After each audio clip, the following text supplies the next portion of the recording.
Hello and good morning dear students of class 7th. I welcome you all to the first video class of chapter number 5, that is lines and angles. Students, this is the very first chapter of geometry, and in this chapter we are going to understand about what is a point, line, vertex, angles, and how many different types of angles are there in geometry. Okay, so first we are talking about point. So what is a point? Suppose this is a point. Okay. So what does this tell? This tells us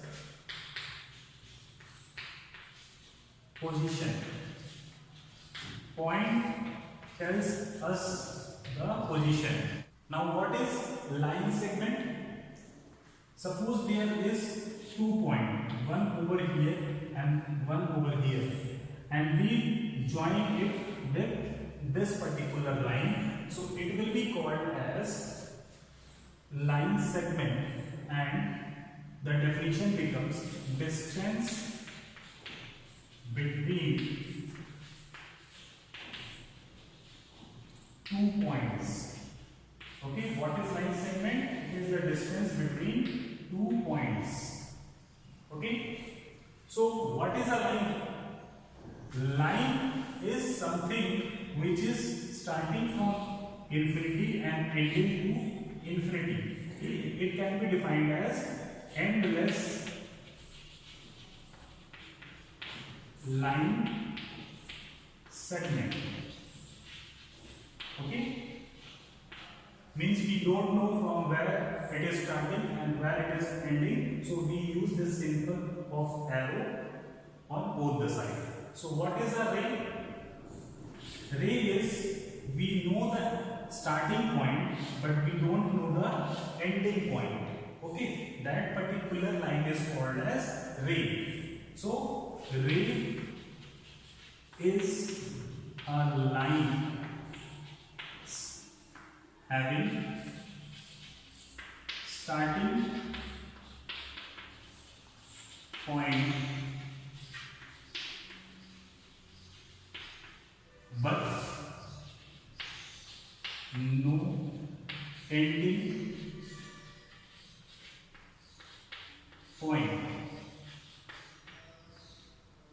Now what is a vertex and what is an angle? Suppose there are 2 lines. Okay, either they will be parallel or they will be not parallel. Parallel means if the 2 lines never meet, they are said to be parallel. Okay, and if they meet at any point, they are said to be intersecting lines. Fine.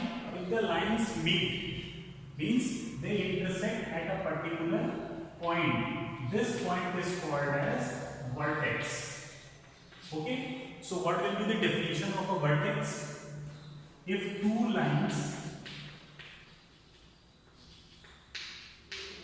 intersect at a point, then this point is called vertex. Clear? So what is an angle? If the 2 lines intersect, then the space between them is known as angle. So what is an angle? The space between 2 intersecting lines is called angles. Okay. Now we are going to study types of angles. So how many different types of angles are there? The first one is acute angle. Any angle less than 90 is said to be acute angle, like this angle. It is less than 90, so this is called as acute angle. This angle A is called as acute angle. What is right angle?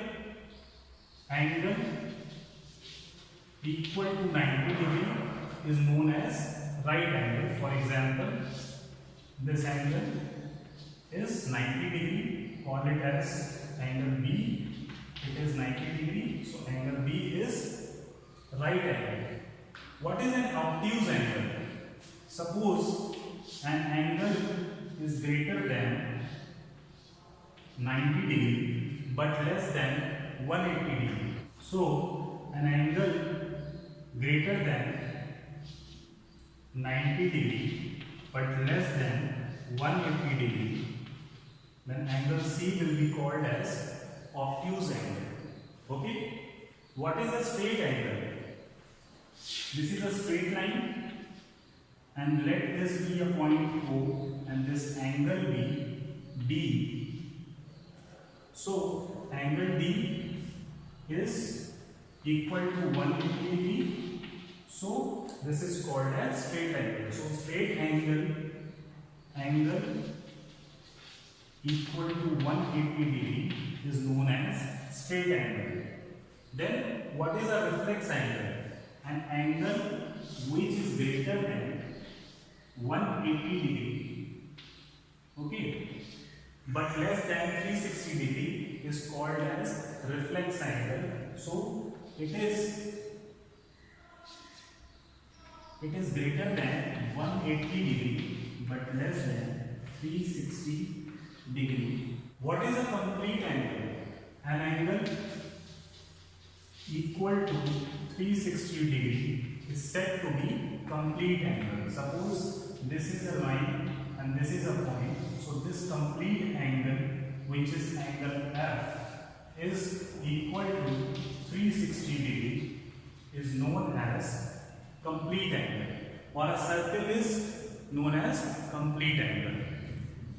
What is complementary angle? If the sum of two angles is equal to 90, then it is said to be complementary angle. Remember, above this we were talking about only one angle, but from part G we are talking about two angles. The sum of two angles should be equal to 90. Now what is a supplementary angle?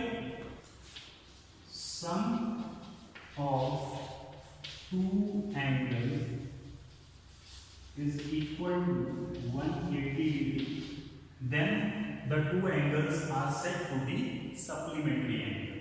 Now what is an adjacent angle? The first condition of adjacent angle is when two angles have common vertex. Okay. Second condition is they should have a common arm. And the third condition is the non-common arm are either side of common arm. It means that there are three conditions to define an adjacent angle. The first condition is the two angles should have a common vertex.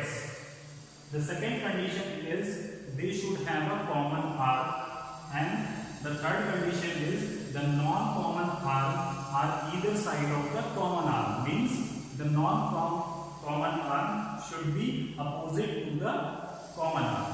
So let's take a vertex over here and make two angles. First is this angle, okay, and second is this angle, right? So as we can see, this is the common vertex, right? This is the common arm this angle is also formed with this arm, and this angle is also formed with this arm.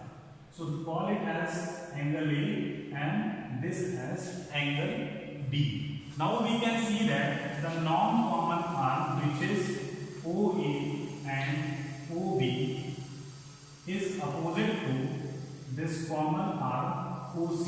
So we can say that angle A comma angle B are adjacent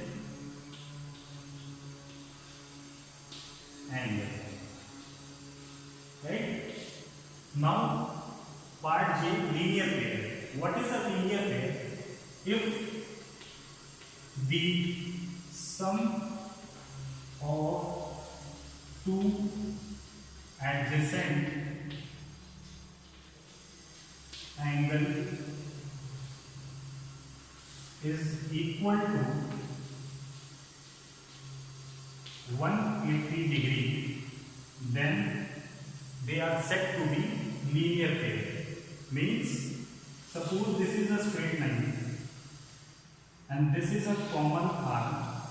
This is angle A and this is angle B. If angle A plus angle B is equal to 180 degree, then they are said to be linear pair. Talking about vertically opposite angle. So initially I told you about intersecting lines and how the vertex was formed by the intersecting of these lines. So this was the vertex. Vertically opposite angle means the angles which are opposite to the vertex. Suppose this is angle A and this is angle B, then angle A and angle B are said to be vertically opposite angle, and these angle A and angle B are also equal. So the definition of vertically opposite angle is angles which are opposite to a common vertex and formed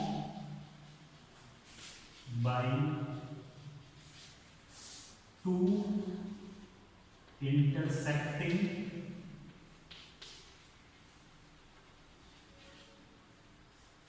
lines. Okay, so students, now you know different types of angles. I hope that you will be able to attempt exercise 5.1 by yourself. We will discuss this particular exercise in next class. Thank you.